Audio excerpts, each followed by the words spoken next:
Hello दोस्तों, स्वागत है आप सभी का एक बार फिर से मेरे यूट्यूब चैनल पे। दोस्तों, आज की इस वीडियो में हम लोग बात करने वाले हैं आप मैथ जीरो से कैसे स्टार्ट करें। यानी कि आपको अगर मैथ बिल्कुल भी नहीं आता है तो कैसे पढ़ें कि आप भी मैथ में स्ट्रांग हो जाए, इन्हीं सब चीज़ों के बारे में। तो मैं वीडियो स्टार्ट करूँ इससे पहले आपको कुछ बताना चाहता हूँ। देखिए, इससे पहले इस चैनल पे कई वीडियो मैंने डाला था, मैथ कैसे पढ़े या मैथ का प्रैक्टिस कैसे करें या न्यूमेरिकल कैसे सॉल्व करें। उस वीडियो में जो अक्सर कमेंट आता था उसमें यही प्रश्न पूछा जाता था कि मैथ सर बिल्कुल नहीं आता है तो कैसे पढ़े, मैथ जीरो से कैसे स्टार्ट करें। तो मैंने सोचा ठीक है, इस टॉपिक पे आपको एक वीडियो बना के दिया जाए। आज की इस वीडियो के बाद अगर आप ये कंसेप्ट अपने मैथ स्टडी में अप्लाई करेंगे तो आपको किसी से पूछने की जरूरत नहीं होगा कि मैथ कैसे पढ़े। आप भी इजीली मैथ पढ़ सकते हैं और आप भी मैथ में काफ़ी अच्छा स्टूडेंट बन सकते हैं। बस ध्यान ये रखना है कि ये जो कंसेप्ट आपको बताया जा रहा है इसे आप ध्यान से समझें, अच्छे तरीके से समझें। और ये जो चीज़ें आपको हम इस वीडियो में बताएंगे वो सारा प्रैक्टिकल चीज़ें होगा जिसे आप अपने स्टडी में अप्लाई कर सकते हैं, मैथ स्टडी में, और आप भी मैथ में स्ट्रॉन्ग बन सकते हैं। बस आपको क्या करना है कि इस चीज़ को समझना है और अपने स्टडी में अप्लाई करना है। देखिए, मैथ कैसे पढ़े इससे रिलेटेड यूट्यूब पे ढेर सारा वीडियो है, लेकिन आप इस वीडियो को ही क्यों देखेंगे। देखिए, इस वीडियो में मैं आपको सिर्फ मोटिवेट नहीं करने वाला हूं कि मैं आपको मोटिवेट करके ये बता दूं कि मैथ कुछ भी नहीं है, एकदम मैथ इजी है, आप इसे पढ़ोगे तो आसानी से आ जाएगा, ऐसा कुछ भी नहीं करने वाला। बल्कि हम इसके जगह पे आपको प्रैक्टिकल सोल्यूशन देने वाला हूं जिसको आप अप्लाई करेंगे तो मैथ सीख पाएंगे। वो क्या चीजें हैं वो हम इस वीडियो में आपको बताएंगे। तो चलिए शुरू करते हैं।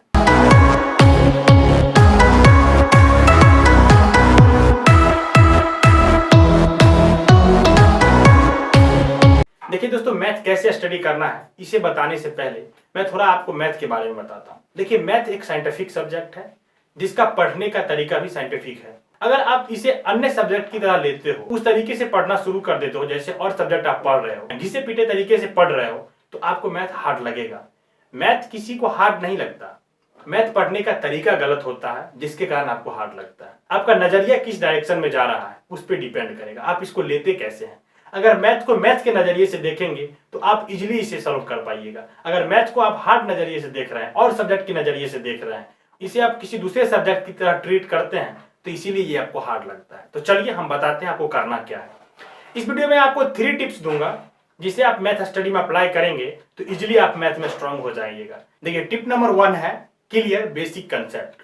और बेसिक कंसेप्ट को हम यहाँ पे 2 भाग में बांटेंगे। पहला होगा क्लियर बेसिक कैलकुलेशन और दूसरा होगा clear basic concept. Basic calculation में क्या होगा, अगर आपको मैथ बिल्कुल भी नहीं आता है, आप जीरो से स्टार्ट कर रहे हैं, तो सबसे पहले आप मैथ का काउंटिंग सीखिए। काउंटिंग के बाद टेबल सीखिए, टेबल के बाद एडिशन, सब्सट्रैक्शन, मल्टीप्लिकेशन, डिवीजन सीखिए। ठीक इसके बाद आप एलसीएम सीखिए और एचसीएफ सीखिए। इतना सीखने के बाद तो इसी तरीके और भी जो बेसिक कैलकुलेशन है उसे आप सीखिए। बेसिक कैलकुलेशन क्लियर करने के बाद कुछ बेसिक कंसेप्ट है जिसे आपको सीखना पड़ेगा। देखिए, बेसिक कंसेप्ट क्या है, इसे समझने के लिए आप ये समझिए कि आप जो चैप्टर में पढ़ने जा रहे हैं उससे रिलेटेड बेसिक नॉलेज उसका क्या हो सकता है, फिर आप बेसिक कंसेप्ट को इजीली समझ सकते हैं। और बेसिक कंसेप्ट अगर आप मान लीजिए बड़े क्लास में है, यानी 7, 8, 9, 10, 11, 12 किसी भी क्लास में है, तो आप जिस चैप्टर को स्टार्ट करने जा रहे हैं, क्योंकि अब आपके पास उतना टाइम नहीं है कि एकदम पूरा पीछे से पढ़िएगा। क्लास 1 से आप स्टार्ट करके बुक पढ़ नहीं सकते। मैथ चूंकि क्लास 1 में पढ़े नहीं, 2 में पढ़े नहीं, यानी पीछे जो आप मैथ छूट गया है आपका, उसे आपको किसी भी तरीके से कंप्लीट करना है। क्योंकि मैथ ऐसा सब्जेक्ट है जिसमें आप पीछे का कंसेप्ट अगर आपको नहीं आएगा तो आगे वो प्रॉब्लम करेगा। मैथ एक ऐसा सब्जेक्ट है जो हमेशा प्रॉब्लम करता है। पीछे का कंसेप्ट आपको नहीं आता है तो किसी भी क्वेश्चन में कहीं भी प्रॉब्लम कर सकता है, क्योंकि इसमें सारा चीज एक दूसरे से इंटरलिंक होता है, एक दूसरे से लिंक रहता है, कभी भी आपको वो प्रॉब्लम क्रिएट कर देता है। तो इसके लिए क्या करना है कि आप जो भी चैप्टर स्टार्ट करने वाले हैं, आप अभी जिस भी क्लास में हैं, देखिए कि वो चैप्टर इससे पहले किस क्लास में पढ़ने के लिए दिया गया था। अगर आप उसको नहीं पढ़े हैं तो एक बार उसे पढ़ लें, उस क्लास के बुक को लीजिए और उस बुक में जो कंसेप्ट बेसिक दिया गया उसको आप पढ़िए। एक बार पढ़ेंगे तो उसका जो कुछ निचोड़ होगा, जो आपका कंसेप्ट निकल के आएगा, वो आपको हेल्प करेगा अभी जो आप जिस क्लास में हैं उस क्लास के बुक को पढ़ने में। तो ये होता है बेसिक कंसेप्ट क्लियर करना। तो सब बेसिक कंसेप्ट आप खुद से कैसे क्लियर करिएगा, अगर इसमें अभी भी आपके मन में कोई डाउट है तो आप कमेंट में लिखिए। टिप नंबर 2 है नेचर ऑफ मैथ, यानी नेचर समझना है मैथ का। देखिए, मैथ का कुछ नेचर होता है जिसको आप समझिए, क्योंकि ये साइंटिफिक सब्जेक्ट है तो इसका नेचर आपको समझना काफी जरूरी है, तभी आप इसके साथ खेल सकते हैं। मैथ का फर्स्ट नेचर है जो भी कंसेप्ट आपको दिया जाता है वो गणितज्ञों द्वारा प्रूफ रहता है। यानी आप उसके पहले प्रूफ को जानिए, ऐसा नहीं सोचना ऐसा नहीं होगा। अगर ऐसा है तो ये सोचिए ऐसा क्यों है। अगर आप क्यों पकड़ लेते हैं ना मैथ में, तो वो आपको लंबे समय तक याद भी रहता है और आप उस टॉपिक के साथ यूज्ड हो जाते हैं। ऐसा फील होने लगेगा कि ये जो कंसेप्ट है हम ही दिए हैं। तो जब ऐसा आप फील करिएगा तो मैथ के साथ आपका लगाव और इंटरेस्ट ऑटोमेटिक बढ़ते जाएगा। यानी मैं ये कह रहा हूं कि जो भी कंसेप्ट मैथ में होता है उसका प्रूफ दिया होता है, गणितज्ञों ने वो प्रूफ किया होता है, तो वो कैसे आया इस चीज को समझने की कोशिश करिए। जिससे क्या होगा कि चीजें लॉन्ग टर्म तक याद रहेगी और आपका कंसेप्ट भी क्लियर होगा और आपका मैथ के साथ इंटरेस्ट भी बढ़ेगा। नंबर 2, आप जो प्रश्न सॉल्व करते हैं मैथ में उसका एक संभावित आंसर भी दिया होता है आपकी बुक में। तो इसमें आपको क्या करना है, प्रश्न सॉल्व करने के बाद आप वो आंसर मिलाते हैं तो आपको पता चल जाता है कि आपका आंसर सही है या गलत है। यानी आप खुद से भी जितना हो सके प्रश्न सॉल्व कर सकते हैं। ये जरूरी नहीं है कि आपका टीचर अगर आपको उतना क्वेश्चन नहीं करवा रहा है तो आप खुद से प्रैक्टिस नहीं कर सकते। जितना हो सके प्रैक्टिस करिए। मैथ में जितना आप प्रैक्टिस करते हैं मैथ आपके लिए उतना इजी होते जाता है और आपका इंटरेस्ट तभी बढ़ेगा जब आप उसके साथ समय दीजिएगा। मैथ एक ऐसा सब्जेक्ट है, आप इसके साथ टाइम नहीं दीजिएगा तो मैथ आपसे उतना ही दूर होते जाएगा जितना आप मैथ से दूर हो रहे हैं। तो इसके साथ टाइम दीजिए और प्रैक्टिस करिए।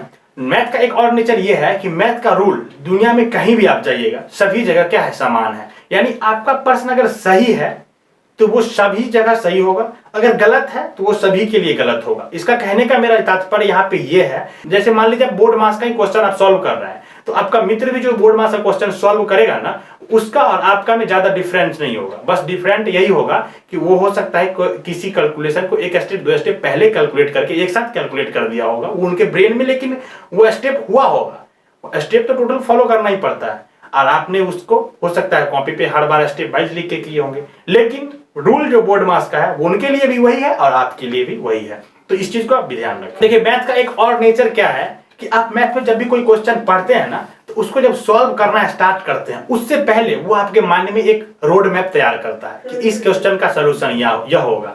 यानी कहने का यह मतलब हुआ कि मैथ में जो प्रश्न आप सॉल्व करते हैं उस प्रश्न के बारे में अगर आप पहले पढ़े होते हैं, यानी उस कंसेप्ट को आप समझे होते हैं, उस चीज का लैंग्वेज समझे होते हैं कि वो प्रश्न कैसे सॉल्व हुआ था, यानी उसका आपको लॉजिक पता होता है। चाहे ये हो सकता है कि प्रश्न थोड़ा डिफरेंट हो लेकिन आपको उसका लॉजिक पता होता है तो आप उसको इजीली सॉल्व कर पाते हैं। तो ये मैथ का नेचर होता है। देखिए मैथ का एक नेचर ये है कि आप इसको याद नहीं कर सकते। आप याद नहीं कर सकते इसका कहने का ये मतलब है कि मैथ को आप रट नहीं सकते और सब्जेक्ट की तुलना में।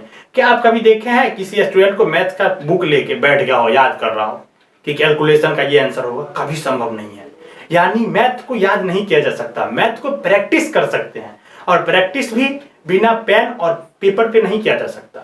यानी पेन पेपर की जगह आप बोर्ड का भी यूज कर सकते हैं। आजकल क्या होता है कि स्टूडेंट एक छोटा सा बोर्ड रखते हैं और एक छोटा सा मार्कर वाला पेन रखते हैं जो जिसे मिटाया जा सकता है और वो बोर्ड पे लिखते हैं और प्रैक्टिस करते हैं मैथ का। तो ये भी आप अप्लाई कर सकते हैं। इसमें क्या होगी, आपको पेज भी बचेगा।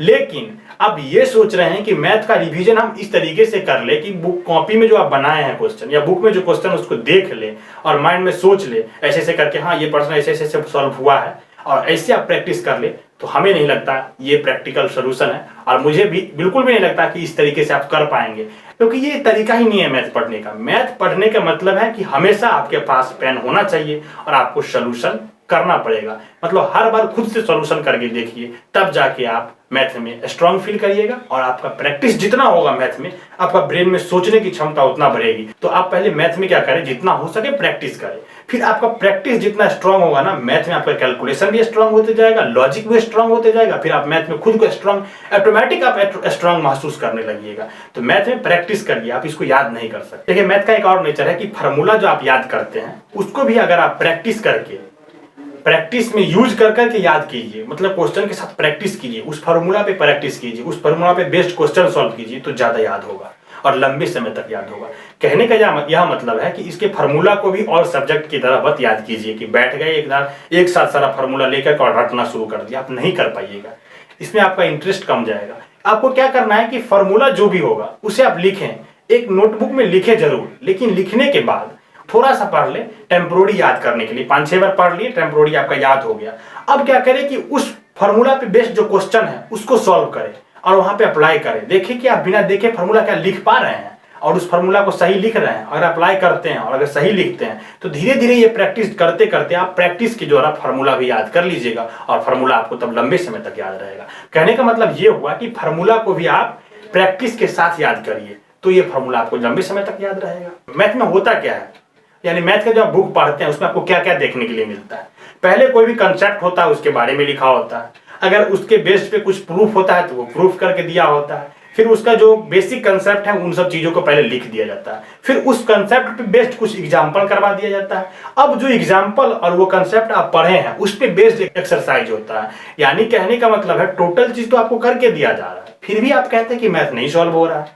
पहले कंसेप्ट बता दिया गया, फिर एग्जाम्पल भी उस पे बेस्ड करवा दिया गया। अब क्या है कि उसी पे बेस्ड कुछ क्वेश्चन आपको दिया गया है कि अगर आप ये कंसेप्ट जान गए, समझ गए, तो इसका एग्जाम्पल भी आप कर लिए।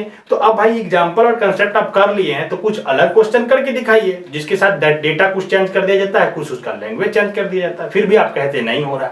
इसका पीछे का रीजन है कि आप ये कंसेप्ट और एग्जाम्पल को समझे नहीं। अगर वो समझ गए होते तो इजिली सॉल्व कर पाते कि पहले आप कॉन्सेप्ट को पढ़ें, फिर उस पे बेस्ड एग्जांपल को देखें, सॉल्व करें। अगर वो आपको आ रहा है तब आप एक्सरसाइज पे जाएं, देन आप इजीली सॉल्व कर पाइएगा। अब हम बात करते हैं टिप नंबर 3। टिप नंबर 3 क्या है? Language of math. देखिए मैथ में किसी भी पर्सन का अगर लैंग्वेज आपको समझ में आ रहा है तो मैथ आपको आ रहा है। अगर आप लैंग्वेज नहीं समझ पा रहे हैं तो मैथ में आपको प्रॉब्लम होगा। ये कंसेप्ट जो हम अभी आपको बता रहे हैं लैंग्वेज ऑफ मैथ, ये आपको कोई नहीं बताएगा, लेकिन इस चीज को समझिए। अगर आप इस चीज को समझ जाते हैं तो मैथ का 80% काम आपका हो जाता है। लैंग्वेज ऑफ मैथ होता क्या है? देखिए मैथमेटिक्स को कहा जाता है लैंग्वेज ऑफ साइंस। तो मैथमेटिक्स तो पहले ही लैंग्वेज है, और मैथ का क्या लैंग्वेज है? मैथ का भी खुद का लैंग्वेज होता है, ठीक है।